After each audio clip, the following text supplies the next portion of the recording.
दोस्तों, आज की कहानी है लालची बहू। कहानी सुनने से पहले हमारे चैनल को सब्सक्राइब कर दे ताकि मेरा मनोबल बढ़े और आगे भी आप लोग के लिए नई नई कहानियां लेकर आती रहूं। धन्यवाद। कहानी स्टार्ट करते हैं। एक बार की बात है। एक गांव में एक परिवार रहता था जिसमें एक लड़का और उसके माँ बाप थे।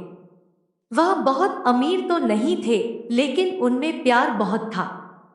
कुछ दिनों के बाद उस लड़के की शादी हो गई। उसकी शादी सलोनी नाम की लड़की से हुई। वह बहुत लालची थी। वह अपने पति को पार्टी में जाने के लिए बार बार नए कपड़े और गहने लाने को बोलती थी। उसके पति ने उसको समझाया कि अपने बराबरी वालों से ही दोस्ती करना चाहिए। अगर तुम महीने में 10 बार पार्टी में जाओगी तो तुमको हर बार नए कपड़े और गहने कौन दिलाएगा। लेकिन वह अपने पति से ही झगड़ा करना शुरू कर देती थी और बोलती थी कि अगर मैं नए कपड़े गहने पहनकर नहीं जाऊंगी तो मेरी सहेलियां मेरा मजाक उड़ाएंगी। तुम ज्यादा कमाने की तो सोचते नहीं बल्कि मुझे ही रोकते रहते हो।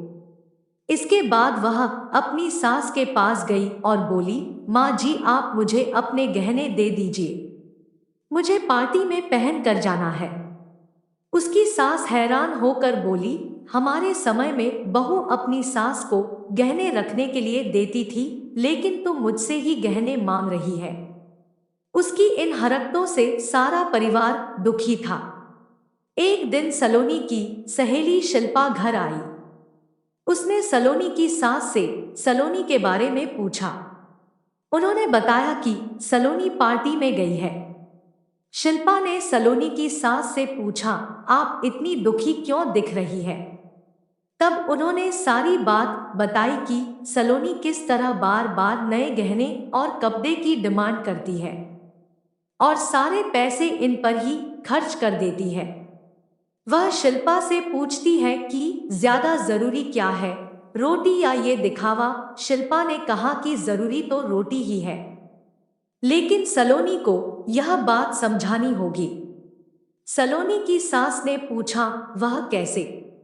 इसके बाद शिल्पा ने कहा, देखते जाइए। शिल्पा ने अपने जितने भी गहने और नए कपड़े थे सब लाकर सलोनी के घर रख दिए और उनका सारा राशन और फर्नीचर लेकर अपने घर चली गई। जब सलोनी घर आई तो अपने अलमारी में नए गहने और कपड़े देखकर बहुत खुश हुई। इसके बाद वह अपनी सास से बोली, यह किसके हैं। तो उसकी सास बोली, यह सब तेरे हैं, तुझको अब जितना बदल कर पहनना है पहन ले। सलोनी उनमें से नए कपड़े और गहने पहनकर घर में घूमने लगी। कुछ देर के बाद वह जब रसोई में गई तो उसने देखा कि घर का सारा राशन गायब था। राशन के डिब्बों में गहने थे। वह अपनी सास से बोली, यह क्या है, घर का सारा राशन और फर्नीचर कहाँ गया। उसकी सास बोली, वह सब बेचकर ही तेरे लिए नए गहने और कपड़े लेकर आए हैं, अब तू इनको ही बदल बदल कर पहन। सलोनी बोली, लेकिन गहनों से पेट थोड़ी भरेगा, खाना तो खाना ही पड़ेगा। तभी सलोनी की सहेली शिल्पा भी आ गई। उसने कहा, जब पहले तुम्हारी सास ने तुमको समझाया तब तुम नहीं मानी, इसलिए हमने यह सब किया। अगर तुमको लगता है कि तुम्हारा पति पर्याप्त नहीं कमाता तो तुम खुद नौकरी क्यों नहीं करती। तुमको इन फालतू के दिखावे से बचकर अपने घर पर ध्यान देना चाहिए। अब सलोनी को अपनी गलती का एहसास हो चुका था। इस कहानी से हमें सीख मिलती है कि हमें फिजूल खर्ची से बचकर जरूरी चीजों पर ध्यान देना चाहिए। दोस्तों, चैनल को सब्सक्राइब कर दे ताकि मेरा मनोबल बढ़े और आप लोग के लिए नई नई कहानियां लेकर आती रहूं।